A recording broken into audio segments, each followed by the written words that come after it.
During the 2020 Formula One season, Lewis Hamilton broke some of Michael Schumacher's long-standing records. Schumacher's 7 world championships were supposed to be untouchable, but Lewis Hamilton has won every title bar won by Michael. So how does Lewis Hamilton compare to Michael Schumacher? Schumacher returned the year before Hamilton's debut, but just from 2010 through 2012. In today's video, we looked at how they compare in terms of championship victories, pole positions, and points. Stay tuned. Let's look at Lewis Hamilton and Michael Schumacher's Formula One comparison. Due to the vastly different eras in which they competed, it is challenging to compare Michael Schumacher and Lewis Hamilton. Although both players dominated their age in the sport, it's difficult to determine who the best is because so many other elements are at play. For example, we cannot compare their point totals because the scoring methods utilized in the 1990s and 2021 are very different. Therefore, we have extrapolated both drivers' results and applied both rating systems from 1991 and 2021.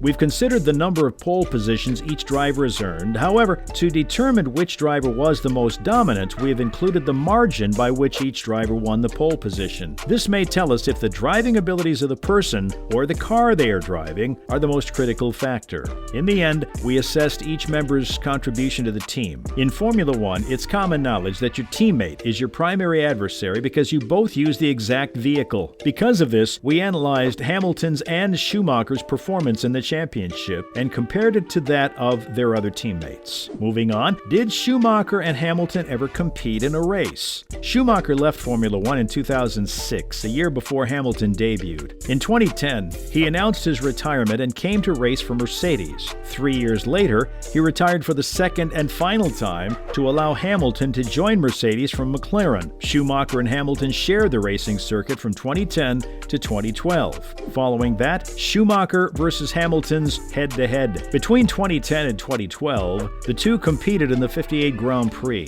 During that span, Hamilton scored 664 points against Schumacher's 198. Hamilton averaged 11.45 points per race and 0.17 wins per race, whereas Schumacher averaged 3.41 points per race and 0 victories per race. The Briton won 10 races, finished on the podium 22 times, and held 9 pole positions. Meanwhile, the Germans only managed 1 podium result. Next up, Schumacher versus Hamilton overall head-to-head. 7 world titles have been won by Schumacher and Hamilton, joint most. Schumacher raced for 19 years and amassed 3,961 points. Hamilton has 4,554.5 points in only 15 seasons. Hamilton has won 103 races while Schumacher has won 91. The Brit has finished on the podium 182 times while Schumacher has only 155 podium finishes. Hamilton has 98 poles, which was 30 more than Schumacher. Moving on, Hamilton is chasing his 8th F1 title. In a devastating turn of events, Hamilton was all set to beat Schumacher's championship record in 2021, only to lose the title to Max Verstappen on the final lap of the Abu Dhabi Grand Prix. Following his defeat, rumors about Hamilton's future began to circulate. He is anticipated a return for the 2022 season to pursue his 9th championship. Following that, Ricciardo has a 2023 plan amid hope for an F1 return. Ricciardo told Sky Sports F1 after the race that his objective was to stay in the sport as a reserve driver next year. "I still want to be in the sport, and I want to work with a team that wants to be back on the grid in 2024, he stated. "I think a break from racing will be good for me, and then I'll attempt to rebuild on something for 2024. I'm not finished yet, but it will look different." No doubt, the last 2 years have been fairly stressful, especially when you put a lot in and it doesn't exactly come back. Ricciardo, who has struggled with Lando Norris since joining McLaren in 2021, added, "It has the potential to depress you. I understand the benefit of taking a vacation, even if it's just for a week. It gives you a fresh perspective. With the way the seasons are, you don't get an opportunity to rebuild. Everyone is unique, but I genuinely feel that it will be a blessing in disguise for me. I'll accomplish more by doing less. Next up, Russell. I'd have run anyone else off the road. Russell dropped second to fourth on the opening lap after being forced off the track in a skirmish with Hamilton before losing another place to Red Bull's Sergio Perez. Russell's podium chances were dashed by a bad start, continuing his 4-race drought off the podium. The 24-year-old, who has had a tremendous rookie season with Mercedes, indicated he could have approached the opening lap differently if he hadn't been battling Hamilton, who he leads by 15 points in the driver's title. I believe the last 4 races have been difficult for me, and going into turn 1, I knew I wouldn't be able to overtake Max around the outside, Russell explained. And then, with Lewis there, I probably would have just run him off the road if it hadn't been my teammate. Mercedes head Toto Wolff later admitted that the team's tire strategy was incorrect and that Red Bull's eventual running strategy wasn't even on the radar. We didn't think the medium would last, Wolff explained. We got it wrong. We spoke about whether the soft and hard were a realistic one-stop plan, and we thought it would never work. So the soft medium wasn't even on the radar. Moving on, Mercedes is no match for Max in Mexico. Verstappen's 14th win was among his most dominant, as Mercedes failed to deliver on their Saturday promise of consistently challenging Red Bull. The start was always crucial at a track where, despite the long straight,